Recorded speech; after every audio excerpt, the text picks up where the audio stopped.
From the Lineweaver Wealth Watch Center, this is the Financial Quarterback.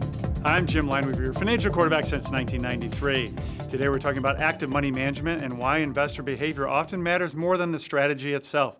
So joining me is Jerry Herman, a CFA, and he's a member of our investment committee with more than 100 years of combined experience. So Jerry, when people think about active money management, they often focus on trying to beat the market, but actually investor behavior is really the main issue, isn't it? That's right. Strategy matters, but behavior could be even more important. When fear and greed drive investment decisions without an investment process, investors often hurt their own outcomes, and that's regardless of whether they use any certain strategy. Yeah, and data really backs that up. So emotional decision-making costs investors about 1% to 2% a year, which compounds over time. And there's a long-running DALBAR study that showed over the last 20 years, ending in 2022, the average equity investor earned 6% annually compared to the market that averaged about 9%, which was a gap driven by poor decisions.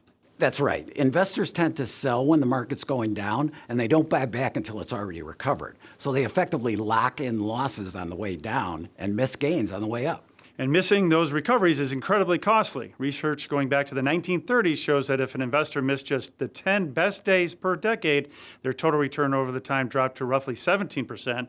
And staying invested, by comparison, historically would have produced returns in excess of 16,000%. That's right. That's an incredibly powerful example of why discipline matters. You see, Jim, the best days in the market are also in close proximity to the worst days in the market. So investors that move to cash because of that fear often lose out on those best days. Yeah, and why is asset allocation so important? Well, asset allocation is really the foundation of the portfolio. It defines risk and aligns the portfolio with the investor's goals. A growth-oriented portfolio looks a lot different than a retirement-oriented portfolio. And active management changes allocations as life changes. It even involves tactical moves that consider things like interest rates or the economy or just opportunities in the marketplace. Yeah, and rebalancing a portfolio is also really important too. That's right. Rebalancing manages risk by selling positions that have gotten too large and reallocating to those that are underweight. It systematically forces investors to buy low and sell high. Yeah, and emotions are also the enemy here. So studies show more than 2/3 of investors admit to making impulsive decisions that they later regretted, especially during volatile markets.